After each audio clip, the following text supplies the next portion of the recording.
So friends, welcome to the world of knowledge alpha classes. मैं हूं आपका दोस्त आरिश अमीन। फ्रेंड, जैसा कि हम बिहार समग्र के सभी चैप्टर्स के ऑब्जेक्टिव वीडियो की सीरीज कर रहे हैं, जिसमें हमने अन्य अध्याय को कवर किया हुआ। अगर आपने नहीं देखा है तो डिस्क्रिप्शन में लिंक प्रोवाइड कर दिया जाएगा, या फिर आप चैनल के प्लेलिस्ट में भी जाकर के देख सकते हैं।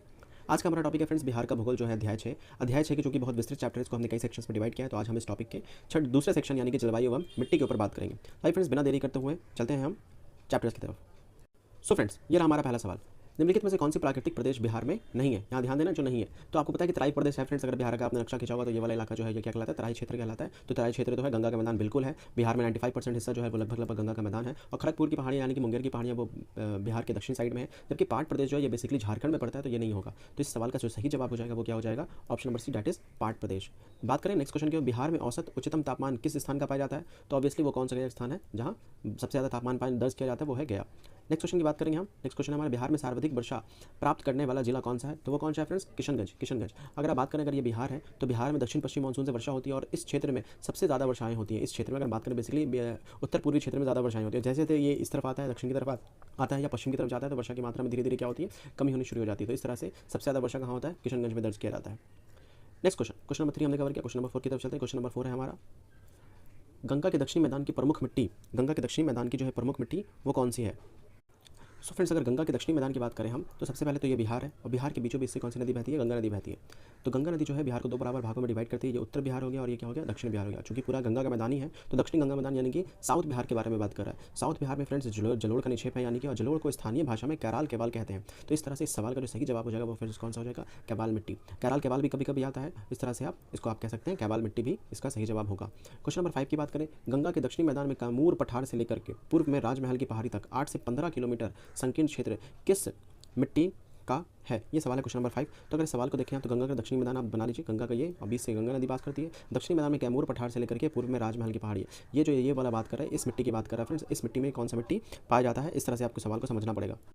अगर मैं बात करूं फ्रेंड्स तो यहाँ पे कौन सी मिट्टी पाई जाती है? तो यहाँ पे अगर आपने देखा होगा तो लाल एवं पीली मिट्टी पाई जाती है, जिसको स्थानीय भाषा में बलथर मिट्टी भी कहा जाता है। तो बलथर मिट्टी इसका सही जवाब हो सकता है। आगे बात करते हैं नेक्स्ट क्वेश्चन नंबर 6 है हमारा। क्वेश्चन नंबर 6 है हमारा, नेपाल की सीमा के साथ पूर्व में किशनगंज से लेकर पश्चिमी चंपारण तक किस मिट्टी का विस्तार है? अगर मैं फिर से नक्शा बनाऊं तो ये बिहार है, बीच से गंगा नदी पास करी तो नेपाल की सीमा, ये वाला इलाका, ये वाला नेपाल की सीमा से लेकर पूर्व से लेकर के पश्चिम किशनगंज तक, ये वाला इलाका जो है यहाँ तक पश्चिम में चंपारण तक किस मिट्टी का विस्तार है? तो किस मिट्टी का विस्तार है फ्रेंड्स? ये तराई क्षेत्र कहलाता है। तराई मिट्टी का यहाँ पे विस्तार मिलता है। क्वेश्चन नंबर 6 हमने यहाँ पे कवर किया। अब बात करें क्वेश्चन नंबर 7, जूट का सर्वाधिक उत्पादक जिला कौन सा है? तो जूट का जो सर्वाधिक उत्पादक जिला है बिहार में वो कौन सा है? पूर्णिया है। और अगर स्टेट की बात करें तो भारत में कौन सा स्टेट है? वो वेस्ट बंगाल है, जो जूट का सर्वाधिक उत्पादन करता है। नेक्स्ट हमारा बिहार की जलवायु है। बिहार की जलवायु कैसी है? तो आपने सुना होगा फ्रेंड्स, बिहार की जलवायु जो उपोष्ण कटिबंधीय मानसूनी जलवायु, जिसको हम उष्ण आर्द्र भी कहते हैं। अगर मैं इसको दूसरी भाषा में कहूँ तो क्या कह सकते हैं इसको? उपोष्ण कटिबंधीय मानसूनी जलवायु है बिहार की जलवायु। नेक्स्ट क्वेश्चन हमारा, बिहार में मानसून कब आता है? तो फ्रेंड्स, बिहार में मानसून कब आता है? बिहार में मानसून की शुरुआत होती है 15 से 20 जून के मध्य में होती है। तो जून के मध्य में आप कह सकते हैं 15 से 20 जून तक बिहार में मानसून की शुरुआत होती है। तो जून के मध्य में इसका सही जवाब हो जाएगा। पूर्णिया और सहरसा जिले के कोसी क्षेत्र में मुख्यतः कौन सी मिट्टी पाई जाती है? क्वेश्चन नंबर 10, तो वो कौन सी मिट्टी पाई जाती है? नवीन जलोढ़ पाई जाती है, क्योंकि जो कोसी है ये बार बाढ़ के लिए जानी जाती है। बिहार का शोक या फिर कुख्यात नदी के रूप में भी इसको जाना जाता है। और जब नदियाँ बाढ़ लाएंगे तो जाहिर सी बात है अपने साथ बहुत सारी मिट्टियाँ लाएंगी, और मिट्टी लाएगी तो नया जलोढ़, नवीन जलोढ़ होगा। तो नवीन जलोढ़ को क्या कह सकते हैं? हम खादर कहते हैं। आपको पता है कि नवीन जलोढ़ को क्या कहा जाता है? नए जलोढ़ को खादर कहते हैं, पुराने जलोढ़ को बांगर कहते हैं। तो नवीन जलोढ़ हो जाएगा या फिर खादर इसका सही जवाब हो जाएगा। नेक्स्ट क्वेश्चन नंबर 11, नवीन जलोढ़ मिट्टी बिहार के किस जिले में पाई जाती है? तो मुजफ्फरपुर, चंपारण, दरभंगा, बाकी सभी जिलों में पाई जाती है, इसलिए उपरोक्त सभी हो जाएगा इसका सही जवाब। क्वेश्चन नंबर 12 है हमारे पास, दलदली मिट्टी बिहार के किस जिले में पाई जाती है? क्वेश्चन नंबर 12, दलदली मिट्टी। तो दलदली मिट्टी जो है वो कहाँ? सुपौल में भी पाई जाता है, किशनगंज में पाई जाता है, सीतामढ़ी में पाई जाता है, इसलिए उपरोक्त सभी इसका सही जवाब हो जाएगा। बिहार में लैटराइट मिट्टी किस भाग में पाई जाती है? लैटराइट मिट्टी किस भाग में पाई जाती है, ये सवाल है। तो ये कौन से भाग में पाया जाता है? छोटा नागपुर के पठार के उत्तरी भाग में पाया जाता है लैटराइट मिट्टी। नेक्स्ट क्वेश्चन हमारे पास, बिहार में 5 से 7 किलोमीटर चौड़ी पट्टी का तराई क्षेत्र विस्तृत है। तो अभी हमने देखा था फ्रेंड्स कहाँ से कहाँ तक ये वाला इलाका क्या कहलाता है? तराई क्षेत्र कहलाता है, नेपाल के समानांतर है। तो पश्चिमी चंपारण से छपरा, अररिया, किशनगंज, ये इसका क्या हो जाएगा? सही जवाब होगा। पश्चिमी चंपारण से लेकर के कंप्लीटली ये वाला इलाका क्या कहलाता है? तराई क्षेत्र कहलाता है, जो 5 से 7 किलोमीटर चौड़ी पट्टी का है। तो option number is the correct answer हो जाएगा इसका। नेक्स्ट क्वेश्चन हम देखते हैं। क्वेश्चन हमारे पास क्वेश्चन नंबर 16, बिहार के गंगा नदी में एक लंबी संकीर्ण पतली पट्टी विस्तृत है। बिहार की गंगा नदी के दक्षिण में, यहाँ पे सवाल सही से पढ़ाऊंगा, बिहार की गंगा नदी का, बिहार के बीच से गंगा नदी है, तो ये वाला जो पतला पट्टी है ये क्या कहलाता है? ये टाल क्षेत्र कहलाता है, टाल क्षेत्र। और टाल क्षेत्र जो है, टाल क्षेत्र कहाँ पाता है? पटना, नालंदा, बाढ़, मोकामा और भागलपुर। तो ऑप्शन इसका क्या हो जाएगा? सही ये हो जाएगा, पटना, नालंदा, बाढ़, मोकामा और भागलपुर हो जाएगा इसका सही जवाब। क्वेश्चन नंबर 17 की बात करें हम, तो बिहार में भाबर के मैदान क्षेत्र कहाँ अवस्थित है? तो कहाँ अवस्थित है फ्रेंड्स? भाबर चंपारण के उत्तर पश्चिम भाग में अगर आप देखेंगे तो यहाँ पे पिटमान सॉइल पाया जाता है। ये वाला इलाका जो है ये भावर के मैदान के लिए क्षेत्र के लिए जाना जाता है। यहाँ पे एक पर्वत पादीय मिट्टी पाई जाती है या फिर आपके पिटमान सॉइल भी कह सकते हैं इसको, इस तरह की मिट्टी पाई जाती है। भांगर या बांगर मिट्टी का सर्वाधिक विस्तार। अब बांगर किसको कहते हैं फ्रेंड्स? पुरानी जलोढ़ को कहते हैं। पुरानी जलोढ़ वैसा इलाका जहाँ पे बाढ़ नहीं आता है। तो वो कौन सा इलाका जहाँ बाढ़ नहीं आता? तो रोहतास एवं गया जिले में। Option number B is the correct answer हो जाएगा इसका। क्वेश्चन नंबर 19, बिहार में जलोढ़ मिट्टी की प्रमुख फसल है। तो बिहार में जलोढ़ मिट्टी की प्रमुख फसल कौन कौन सी है फ्रेंड्स? तो इस सवाल का देखें तो धान, गेहूं, एक चना, अरहर, बाजरा, तंबाकू, पटसन, गन्ना और धान। इसलिए इसका जो सही जवाब हो जाएगा ऑप्शन नंबर सी हो जाएगा, यानी कि उपरोक्त दोनों ही क्या है? बिहार में जलोढ़ मिट्टी की प्रमुख फसल है। जब जलोढ़ मिट्टी जो होता है वो सबसे उपजाऊ मिट्टी होता है, इसलिए इसमें किसी भी फसल को उपजाना बहुत आसान होता है। सिर्फ नाइट्रोजन की कमी होती है, तो आप यूरिया वगैरह का इस्तेमाल करके ईजिली किसी भी क्रॉप को आप उपजा सकते हैं।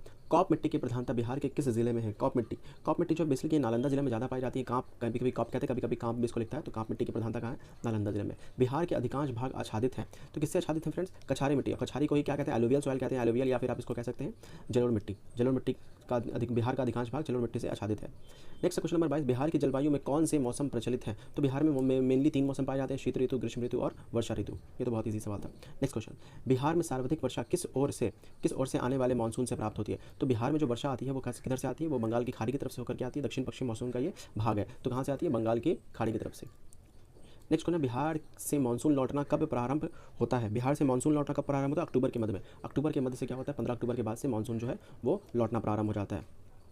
बिहार में शीतकालीन वर्षा किस कारण होती है? तो वेस्टर्न डिस्टर्बेंस के कारण होता है। वेस्टर्न डिस्टर्बेंस यानी कि आप कह सकते हैं पश्चिमी विक्षोभ, भूमध्य सागर की ओर से आने वाले चक्रवातों के कारण क्या होता है? शीतकालीन वर्षा होती है बिहार में देखने को मिलता है। तो इस तरह से क्वेश्चन नंबर 25 हमने कंप्लीट किया। क्वेश्चन नंबर 26 देखते हैं क्या है। वर्षा ऋतु के समय बिहार में किस प्रकार के मानसून का प्रभाव रहता है? क्वेश्चन नंबर 26 है। तो दक्षिण पश्चिम मानसून का प्रभाव रहता है। वर्षा ऋतु इसी से होता है। लगभग 85% जो वर्षा है वो दक्षिण पश्चिम मानसून से ही होती है बिहार में।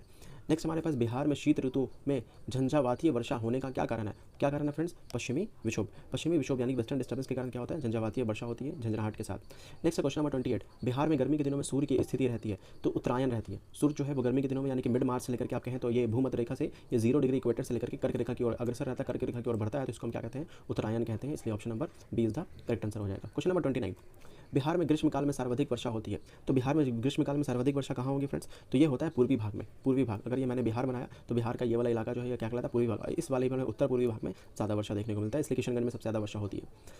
बिहार में सर्वाधिक वर्षा किस क्षेत्र में होती है? तो अभी मैंने बात किया फ्रेंड्स उत्तर और पूर्वी क्षेत्र में। तो क्वेश्चन नंबर 30 का क्या हो जाएगा? ए इसका सही जवाब हो जाएगा।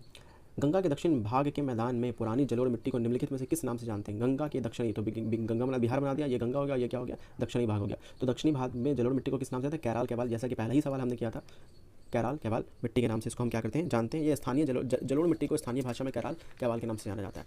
नेक्स्ट क्वेश्चन देखते हैं हम। क्वेश्चन नंबर हमारा 32, ये गंगा के उत्तरी मैदान में बालू और कांप मिट्टी से निर्मित ऊंचे भूभाग को क्या कहते हैं? तो दियारा क्षेत्र कहते हैं। दियारा क्षेत्र कहलाता है।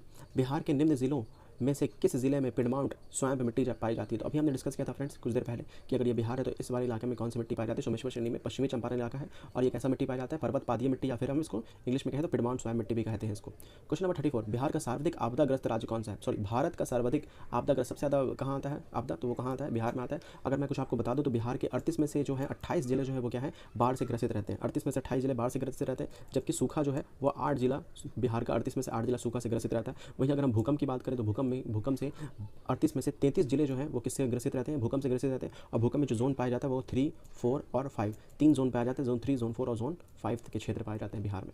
इसलिए सर्वाधिक जो आपदाग्रस्त जिला है वो कौन सा है? बिहार है। सॉरी, राज्य कौन सा है? बिहार है। बिहार में किस कृषि जलवायु क्षेत्र के अंतर्गत सर्वाधिक जिले आते हैं? तो आपको पता है फ्रेंड्स, अगर ये बिहार है तो बिहार को इसको कई पार्ट्स में डिवाइड किया गया। ये 1 है, जोन 1, ये जोन 2 और नीचे वाले को क्या कहा गया है? जोन 3। अगर इसकी हम बात करें तो इसमें 13 जिले आते हैं, इसमें 8 जिले आते हैं। और जोन 3 को 2 सेक्शन में डिवाइड किया गया है, ए और बी में। तो हम ए की जब बात करें तो ए में 6 डिस्ट्रिक्ट आते हैं और बी में जो आता है वो 11 डिस्ट्रिक्ट आता है। तो इस तरह से देखिए फ्रेंड्स, सबसे ज़्यादा जो है वो जोन 1 में है, जिसको हम क्या कहते हैं? उत्तर पश्चिमी। लेकिन यहाँ पे कहीं पे भी उत्तर पूर्वी जलवायु क्षेत्र, लेकिन पश्चिमी कहीं पे नहीं दिया हुआ, इसलिए ये ऑप्शन में तो है ही नहीं। तो दूसरा ऑप्शन क्या हो जाएगा इसमें? दूसरा क्या है? जोन 3, यानी कि दक्षिण वाला जो है, दक्षिण जलवायु क्षेत्र जो है, इसमें सबसे ज़्यादा जिले आते हैं। कितने जिले आते हैं? 11 और 6 जोड़ देंगे तो हम टोटल कितने जिले आ जाएंगे? 17 जिले आ जाएंगे। इस तरह से क्वेश्चन नंबर 35 का आंसर ये हो जाएगा। क्वेश्चन नंबर 36 बिहार का कौन सा कृषि जलवायु क्षेत्र में सर्वाधिक वर्षा वाला क्षेत्र है? तो सर्वाधिक वर्षा वाला बार सवाल रिपीटेड, और ये वाला इलाका जो है वो क्या है? सर्वाधिक वर्षा वाला है, जिसको हम क्या कहते हैं? उत्तर पूर्वी जलवायु क्षेत्र। क्वेश्चन नंबर 36 का ए आंसर हो जाएगा। क्वेश्चन नंबर 37, तिवात्रा त्रिवात्रा एक भूगोल विद है, इन्होंने बिहार की जलवायु को किस श्रेणी में डिवाइड किया है, तो उन्होंने दो पार्ट से डिवाइड किया, एक उत्तर बिहार और एक दक्षिण बिहार। उत्तर बिहार को CAW से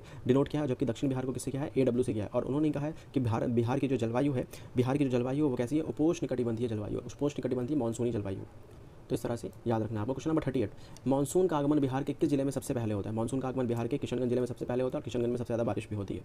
नेक्स्ट क्वेश्चन हमारे में बाल सुंदरी मिट्टी। बाल सुंदरी मिट्टी का प्रकृति कैसा होता है, चूंकि इसमें लाइम की मात्रा बहुत ज़्यादा यानी कि चूने की मात्रा बहुत ज़्यादा पाई जाती है, इसलिए इसका जो प्रकृति होता है वो कैसा होता है, क्षारीय होता है। नेक्स्ट क्वेश्चन हमारा ये वीडियो का आखिरी क्वेश्चन है हमारा, क्वेश्चन नंबर 40, उत्तर पूर्वी बिहार में अधिक वर्षा होने के कारण खादर मिट्टी में किस फसल की कृषि होती है। तो उत्तर पूर्वी, अगर आप जानते हैं फ्रेंड्स, तो ये वाला इलाका, इस इलाके में ज़्यादा बारिश है, तापमान भी ज़्यादा है, बारिश भी ज़्यादा है, इस कारण से यहाँ पे जो है ये जूट की खेती बहुत अच्छे से होती है। आपको पता है कि पूर्णिया जिला जो है वो जूट के निर्माण में बिहार का सबसे अग्रणी जिले में से एक है। तो इस तरह से हमने फ्रेंड्स ज्योग्राफी बिहार भूगोल के सेक्शन 2 को कंप्लीट किया। अगर वीडियो पसंद आए तो वीडियो को लाइक कीजिए, अपने फ्रेंड्स के साथ शेयर कीजिए, हमारे चैनल को सब्सक्राइब कीजिए। मिलेंगे नेक्स्ट वीडियो में, तब तक के लिए स्वस्थ रहें, मस्त रहें, पढ़ाई करते रहें। Take care, bye bye.